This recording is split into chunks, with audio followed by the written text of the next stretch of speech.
Bonjour à tous. Je souhaite donc la bienvenue à tous les jeunes venus des 13 régions qui sont dans la salle et ceux qui n'ont pas pu avoir accès à la salle. À tous les jeunes venus d'Afrique pour accompagner la jeunesse burkinabé, soyez les bienvenus au pays des hommes intègres. J'irai rendre un hommage vibrant à nos vaillantes forces de défense et de sécurité et nos vaillants VDP qui se battent jour et nuit pour que le Burkina Faso soit et tienne debout. Je souhaite que nous prenions une minute pour prier pour ceux qui sont sur le terrain et aussi pour le repos des âmes de ceux qui sont tombés pour notre patrie.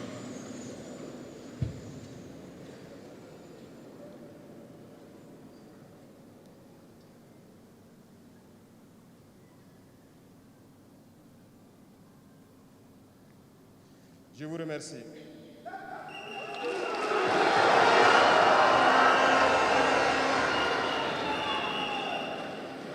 Rendons grâce à Dieu qui a permis que nous nous retrouvions ici aujourd'hui à l'occasion donc de la célébration de la Journée internationale de la jeunesse en bonne santé. Je le dis très souvent parce que l'être humain oublie souvent Dieu lorsqu'il n'a pas de problème, lorsqu'il est dans le bonheur. Mais quand viennent les soucis, c'est là qu'on se rappelle de Dieu. Rendez grâce tous les jours pour le souffle de vie et pour la santé. Jeunesse. Jeunesse du Burkina, jeunesse d'Afrique. La jeunesse, cette phase de la vie où l'on a assez de force, assez d'énergie, comme le paraphrasait donc le slammer qui vient de passer. La jeunesse, c'est l'époque où on n'a pas assez de temps. Nous devons profiter du temps qui nous est donné, utiliser l'énergie nécessaire pour atteindre nos objectifs, pour changer le monde, changer notre monde, changer le monde des autres, positivement. Les enfants souhaitent grandir pour être jeunes. Les personnes âgées souhaitent redevenir jeunes. Tout le monde veut être jeune. La jeunesse est une bénédiction. Alors profitez de la jeunesse pour faire œuvre utile. Voilà pourquoi quand je vois dans le thème choisi, les deux premiers mots nous interpellent. Intégration, sécurité. L'Afrique fait face à de nombreux défis. Et on doit se poser des questions. La jeunesse est-elle un atout ou un handicap pour le développement des nations? La réponse est simple et sans équivoque. Et vous la savez. Les pays développés ont pour la plupart une population vieillissante. Et actuellement, beaucoup de pays ont lancé des programmes pour rajeunir leur population. L'Afrique a cette chance d'avoir une population très jeune. Mais pourquoi l'Afrique n'est-elle pas développée? Nous devrions donc nous pencher sur la question de comprendre pourquoi l'Afrique a une population jeune et qu'elle n'est pas développée. Et que les pays qui se disent développés cherchent donc à rajeunir leur population. Il faut que nous arrivions donc à transformer notre jeunesse en un véritable atout et un moteur de développement pour notre continent. Et pour ce faire, nous avons besoin d'intégration, nous avons besoin de sécurité, de développement, nous avons besoin de nous unir. Certes, vous entendrez parler de l'Union africaine. Oui, elle existe. Mais quel est l'effet de l'Union africaine en réalité?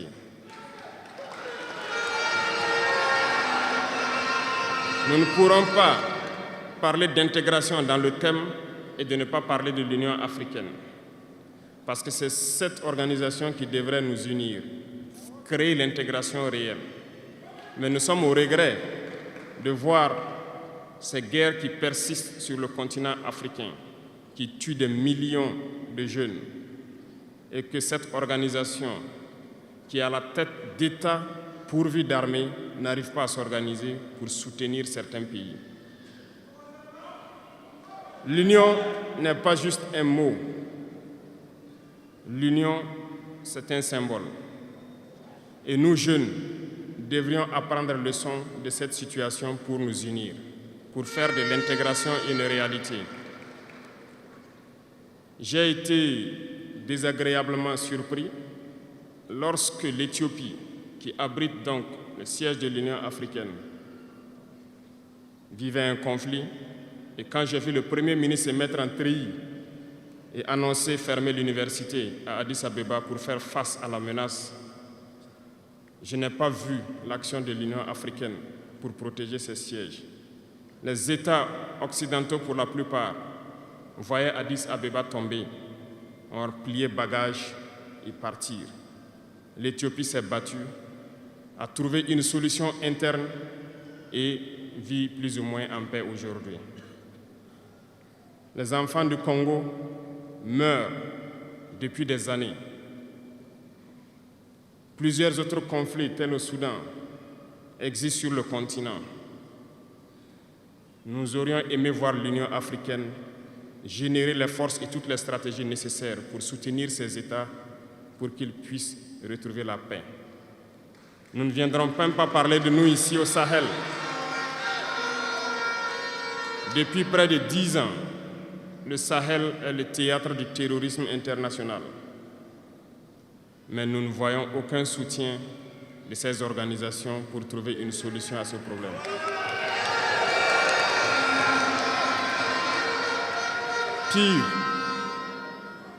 Pire, il y a quelques jours de cela, un pays étranger à l'Afrique a annoncé ouvertement avoir soutenu et participé à une attaque lâche, terroriste et barbare contre des forces de notre confédération à Tinzaouaten. L'Union africaine n'a pipé aucun mot pour condamner cette ingérence. L'Union africaine n'a pipé aucun mot pour condamner cette ingérence d'un État extérieur à l'Afrique dans les affaires internes de nos États. Et ce coup de gueule, je souhaiterais qu'ils l'entendent et qu'ils sortent donc de leur silence et poser des actes pour que la jeunesse puisse croire en l'Union africaine.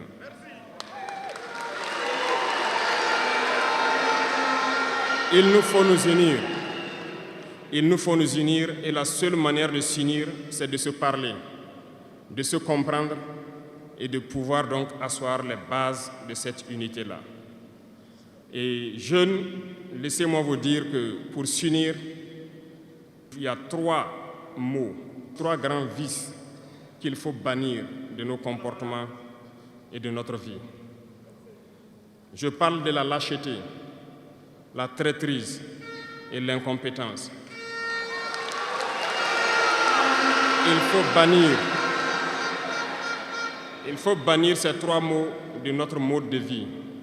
Et je m'en vais vous expliquer pourquoi. La lâcheté recouvre beaucoup de vices. Un lâche a toujours peur.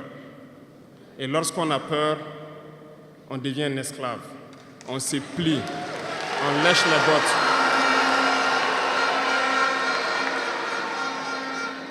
Nos ancêtres n'ont pas été lâches. Et si nous sommes lâches, nos enfants vont nous poser des questions. Imaginez qu'au Burkina, nous refusions de nous battre et nous acceptons de nous soumettre, de vivre l'esclavage. Demain, nos enfants grandiront. Ils se poseront des questions. Nos parents ont-ils été des lâches pour nous laisser dans l'esclavage? Que nous soyons vivants ou morts, nous allons le ressentir. Le lâche a peur. Et les impérialistes ont compris, ils essaient de faire peur aux leaders pour que vous soyez des lâches. Parce que quand vous êtes un lâche, tous les autres vices peuvent naître. On fait tout pour que nous ayons peur. Ils viennent dans nos palais, ils nous menacent directement ou des menaces voilées. Bien sûr, nous répondons comme il le faut. Ils essaient de nous faire comprendre. Ils prennent chaque fois des exemples. Ils nous diront, vous savez, Thomas Sankara a essayé de faire comme ça, mais il est où? Il est mort. Le président haïtien, il a essayé de faire comme ça, il est où? Il est mort. Kadhafi a essayé comme ça, il est où? Il est mort. Voilà des propos qu'on nous tient de manière voilée pour nous faire peur. Et pire, nous voyons aussi souvent certains jeunes essayer d'emboîter le pas d'une autre manière. On peut les entendre dire « telle personne a régné ainsi, il est à la CPI. Telle personne a régné ainsi, il est en prison. » Tout ça pour essayer de nous faire peur, pour qu'on devienne des lâches. Mais je pense qu'ils n'ont pas compris quelque chose. Quand nous disons la patrie ou la mort, nous vaincrons, ce n'est pas qu'une phrase. Ce n'est pas qu'une phrase, ça a tout son sens. Nous n'avons pas peur et nous n'aurons jamais peur. Nous continuerons notre lutte.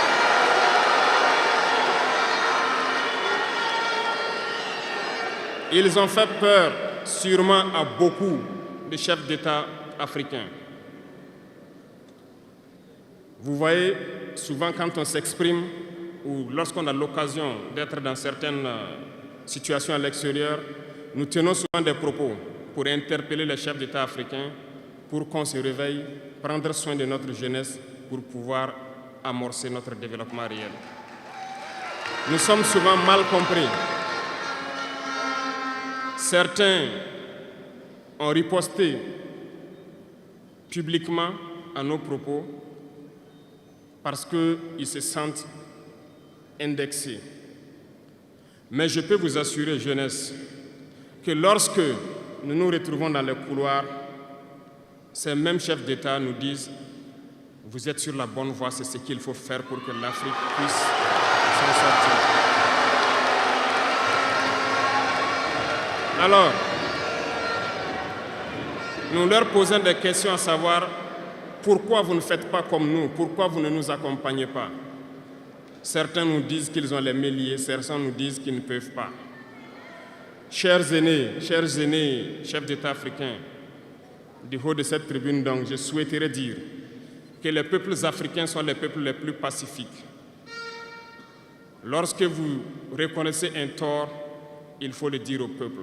Que nous n'ayons pas peur demain de sortir et dire au peuple, nous nous excusons, nous avions été compromis, nous avons des biens mal acquis, on nous a compromis par plusieurs choses et que nous demandons pardon et nous revenons sur la bonne voie. Et de commencer à travailler réellement pour l'indépendance de nos États et notre émancipation. Et je pense que c'est possible. Si nous restons dans cette posture de peur, nous serons lâches et l'histoire nous jugera. Nos enfants poseront des questions, nos petits-enfants poseront des questions. Nous sommes en train d'écrire l'histoire, il n'y a pas de place pour la lâcheté. Si nos ancêtres avaient été lâches, nous ne serions pas là. Souvenez-vous, je vous prends un exemple des peuples Bamileke et Bassa, je veux parler des Camerounais. L'Union des populations du Cameroun, qui depuis les années 50 a commencé une lutte implacable contre les colons. Mais ils ont été massacrés. Les armées coloniales françaises en son temps ont déversé des bataillons d'infanterie, des chars, des hélicoptères, ont anéanti des villages entiers. Les tortures les plus inhumaines ont eu lieu en cette période. Vous pourrez faire des recherches sur ce qu'ils appelaient la balançoire ou le bac à ciment. Des centaines de milliers de populations ont été décimées ainsi en Afrique parce qu'ils ont osé demander aux colons de quitter leur terre. Ça a abouti à une guerre civile qui a duré plusieurs années. C'est pour dire que des gens ont osé, ont affronté à main nue les impérialistes pour que nous soyons là. Il n'y a pas de raison que nous ne puissions pas affronter les impérialistes pour que nos générations à venir puissent vivre. Il y a beaucoup d'exemples à travers l'Afrique d'hommes courageux qui ont refusé d'être lâches, qui ont combattu, qui ont fait face. Eh bien, soyons dignes de ces gens. Nous sommes leurs descendants et soyons dignes d'eux. Un lâche ne peut pas être digne. Ne soyons pas lâches, jeunesse africaine. Parce qu'un lâche est toujours un traître. Et ça va de pair. Ils essaieront de nous faire peur pour que nous soyons lâches. Et si nous sommes lâches, nous allons trahir. Il faut bannir la traîtrise de nos habitudes. Des Africains ont été traîtres pour que la traite négrière réussisse en Afrique. C'est parce que des Africains ont été traîtres que la colonisation a pu tenir en Afrique. Interrogeons l'histoire, nous le verrons.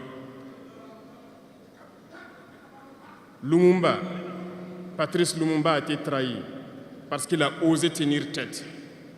Et ces mêmes télévisions belges sont venues au Congo pour quelques billets tendus à des individus au Congo pour une interview pour contenter leur population. Et vous avez pu suivre ça. Lumumba nous dérangeait. Il est mort, on est content. C'est de la traîtrise. Beaucoup d'autres héros sont tombés pour que nous soyons là aujourd'hui. Et c'est une technique de l'impérialisme, de faire peur aux autres en menant des actions pour réellement créer la terreur. Ça n'a pas commencé aujourd'hui. Je vous prendrai l'exemple d'un guerrier qui s'est battu, Victor Biakaboda. Lisez, vous comprendrez. Il est issu d'une famille de chefs, pas de la chefferie donnée par le colon. Il était un enfant digne. Il a fait ses études au Sénégal, je crois. Il est venu médecin en Guinée et lorsque le RDA a été créé, il a rejoint la Côte d'Ivoire pour mener le combat contre les impérialistes, contre les envahisseurs, contre le colon. Il a essayé d'organiser la société ivoirienne. Partout, les gens ont commencé à porter la voix. Il y avait en son temps un général Péchou qui a fait massacrer les populations ivoiriennes pour que jamais cet esprit de liberté ne puisse germer. Il a continué son combat aux côtés de Félix Houphouët-Boigny. Ils ont lutté, mais le plus virulent était Victor Biakaboda. Il représentait une menace pour les impérialistes. Qu'ont-ils fait? En plus de massacrer les populations qui manifestaient, un soir, ils l'ont tué de manière atroce à côté de Boisflé. Quelques heures après, lorsque les populations de Dimbokro ont entendu l'assassinat, ils ont marché, ils ont manifesté, ils ont été massacrés par l'armée coloniale. L'histoire est têtue, les faits sont là. Après sa mort, qui a fait peur à Félix Houphouët-Boigny, ils l'ont appelé et ils l'ont dit: si vous continuez la lutte, vous connaîtrez le même sort. Il a eu peur et il s'est rallié à l'impérialisme. Il a été nommé ministre en France et plus tard il est venu prendre les rênes de la Côte d'Ivoire. Et ils l'ont utilisé pour éliminer beaucoup d'autres personnes qui osaient lever la voix. Et je pense que Thomas Sankara est un bel exemple.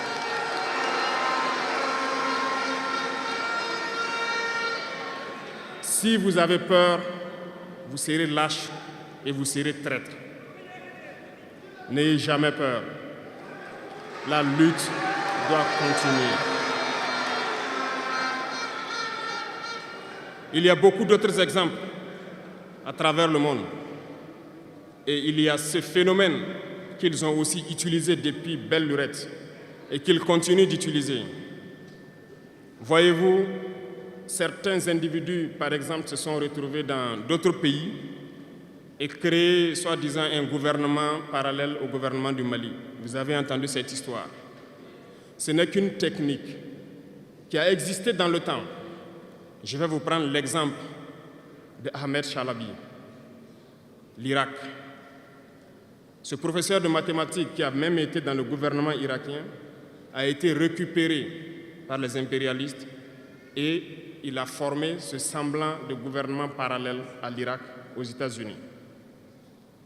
Et on l'a utilisé pour être donc le mouton de sacrifice, parce que c'est à lui qu'on a dit de prononcer publiquement que Saddam Hussein développait des armes de destruction massive. Et il l'a fait. Ils l'ont utilisé. Et cet alibi a été utilisé pour tuer des millions d'enfants en Irak et détruire l'Irak. Et vous savez quel a été le sort de Chalabi? Un soir, après une interview, dans l'interview, il disait même qu'il sait que la CIA est sur son dos. Quelques heures après, il a été retrouvé mort dans son lit, mort de crise cardiaque. Si vous trahissez, vous aurez des fins macabres. C'est ainsi. L'impérialisme n'a pas d'amis. L'impérialisme vous utilise et quand il finit de vous utiliser, il fait de vous ce qu'il veut. Suivez mon regard, vous comprenez de quoi je parle. Ça a toujours été comme ça.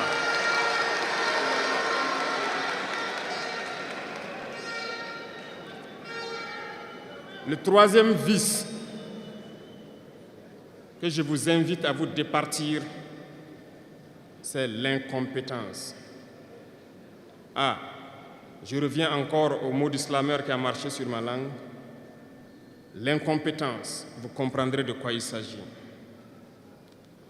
L'incompétence est un phénomène très dangereux qu'ils ont utilisé pour détruire la société africaine. Dans nos administrations, il y a beaucoup d'incompétence.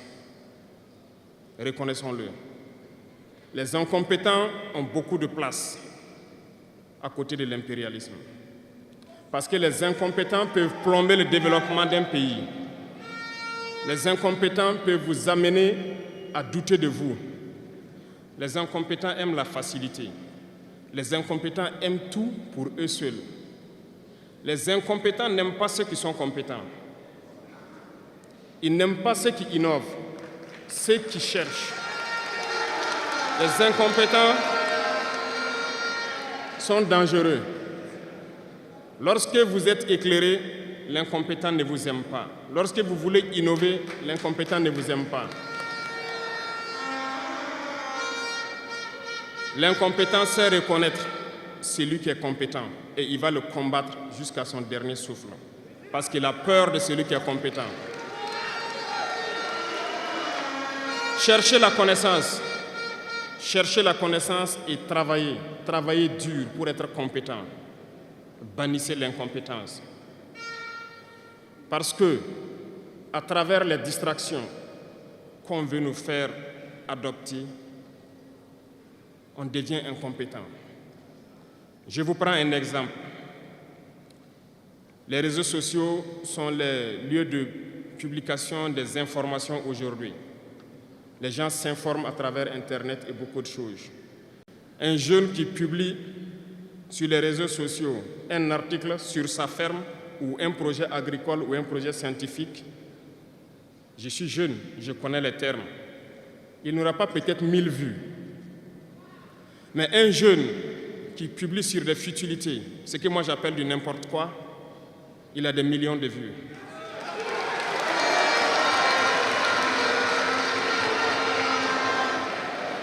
Justement, comme disait le jeune slameur, on veut vous faire perdre du temps dans les futilités. Prenez conscience, intéressons-nous au travail et cherchons la connaissance, cherchons la compétence. Se distraire, c'est bien, mais on doit travailler d'abord, avant de se distraire. Cherchez la connaissance, sinon vous perdrez du temps à ne rien faire. Et la jeunesse, c'est l'époque, c'est la période où il faut exploiter son temps à bon escient. Les impérialistes le savent. Voilà pourquoi ils vont multiplier tout ce qui est événement de distraction. Ils vont multiplier tout ce qui est événement qui peut vous détourner du travail pour que vous soyez des incompétents. Et en ce moment, quand vous êtes endormis, on choisit les incompétents pour diriger tout ce qui est structure importante. Et vous n'avez le choix que de vous plier. Ne soyons pas incompétents, cherchons la connaissance. Les incompétents se cachent souvent derrière des mots. Ils emploient les termes de démocratie, de liberté, sans se rendre compte de quoi il s'agit. Camarades, la démocratie est un état d'esprit, autant que la jeunesse est un état d'esprit. C'est soi-disant démocrate, mais regardez le monde. Comment est-ce qu'on peut vouloir imposer la démocratie en tuant des millions de personnes?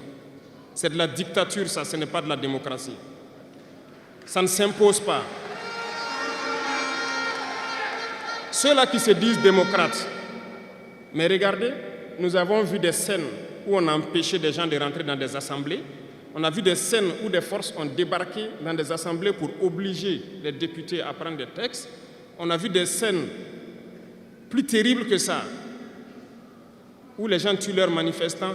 Mais eux, ils s'appellent démocrates et nous, on nous appelle donc des putschistes.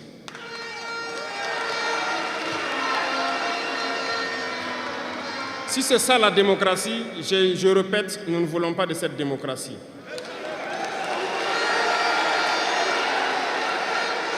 Et quand vous voyez souvent les incompétents, ils ne cherchent pas à savoir quelle est la signification du mot démocratie en réalité. Ils s'accrochent juste à la définition qu'il lui a donnée l'impérialisme et il se met à parler de démocratie sans réellement connaître le fondement. Ça, c'est de l'incompétence. Il faut chercher à connaître, avoir la connaissance, regarder le monde pour redéfinir la démocratie telle que nous le voulons en Afrique.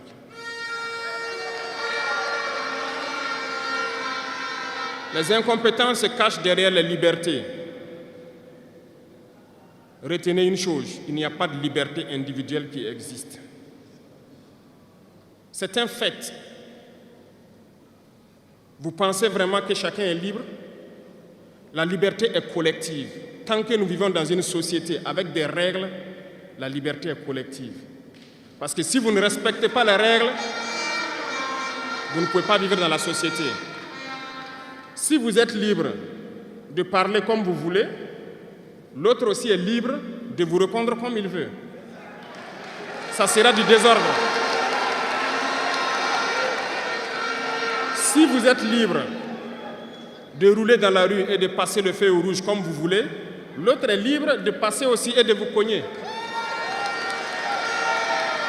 Vous comprenez que si la liberté individuelle prend le dessus, nous sommes dans une société de désordre. Voilà pourquoi il y a des règles dans la société. Et les règles, tout le monde doit les respecter. Et là, on parle de liberté collective. Donc, certains se donnent le droit de parler de leur liberté individuelle à eux, mais ne tenant pas compte des autres. Je pense que ça fait partie aussi de l'incompétence, parce qu'ils ne cherchent pas à comprendre, ils s'arrogent les droits que peut-être les États les ont donnés pour sévir, pour faire tout pour eux, en négligeant les libertés des autres. Non, la liberté est collective. Avant de poser un acte, on pense à la liberté d'autrui. Et nous ne devons pas transcender la liberté des autres. Donc ça fait qu'on doit avoir de la réserve. Et une fois qu'on a de la réserve, la liberté individuelle n'existe pas. La liberté est collective. Et nous devons avoir cette culture de liberté collective. Cherchons donc la connaissance, lisons, interrogeons l'histoire. Ne lisez pas l'histoire qu'eux, ils ont écrite en leur faveur. Cherchez la connaissance à travers plusieurs sources et vous comprendrez dans l'histoire qui s'est battu pour l'Afrique, comment nous devons nous battre pour continuer cette lutte de nos dévanciers. Et je ne terminerai pas mes propos sans faire un coup de gueule encore au volet de la communication. Parce que, comme je le dis, c'est l'arme fatale de l'impérialisme. Et vous, jeunes, vous devez tout faire pour savoir distinguer le vrai du faux. Nous continuerons à démonter les mensonges des médias impérialistes qui essaient de toujours créer des soucis en Afrique. Parce que ces médias, par leur bouche, ils peuvent vous rendre un roi demain. Par leur bouche, ils peuvent vous faire quitter de votre position de roi et vous rendre un piètre esclave demain. Faites attention. Je suivais une émission, malheureusement, il n'y a pas longtemps, burkinabé, où un jeune journaliste a sorti une phrase qui m'a laissé un peu perplexe. Il parlait de la Corée du Nord. Et le journaliste a dit, mais il meurt de faim en Corée du Nord. A-t-il pris le soin d'aller en Corée du Nord enquêter pour voir vraiment s'il meurt de faim? L'idée que les médias impérialistes ont vendu de la Corée du Nord est plus développée que beaucoup de pays européens. Et parce que ces médias nous disent la Corée du Nord c'est la dictature, les gens meurent de faim, ils sont pauvres, ils n'ont rien, on prend ça ainsi. Mais la Corée du Nord est une puissance nucléaire, comment est-ce qu'ils ont fait?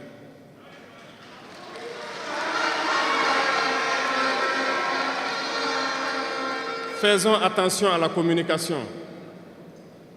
Il ne faut pas suivre de manière aveugle ces médias menteurs qui ne cherchent qu'à diviser l'Afrique. C'est logique, ils se battent pour les intérêts de leur peuple. Et les intérêts de leur peuple, c'est que l'Afrique soit divisée. Alors, jeunesse du Burkina, jeunesse d'Afrique, il faut qu'on s'unisse. Il faut bannir la lâcheté, il faut bannir l'incompétence, il faut bannir la traîtrise et tous les vices dans nos sociétés. Nous avons des occasions de nous parler. On rend grâce à Dieu de ces occasions que nous avons chaque fois de nous parler, de nous conscientiser.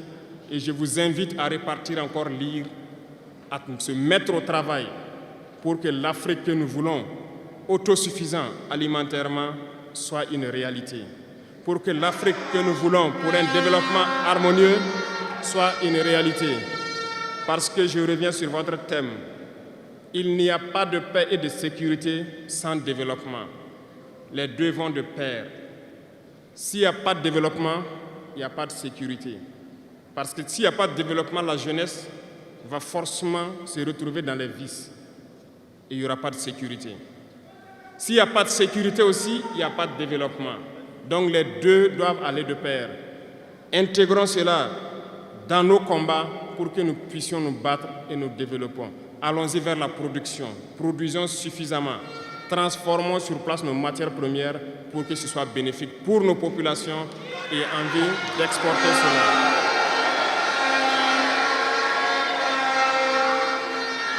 Je vous souhaite de très bonnes journées de réflexion sur le thème choisi, également sur le rôle essentiel de la jeunesse dans ce combat.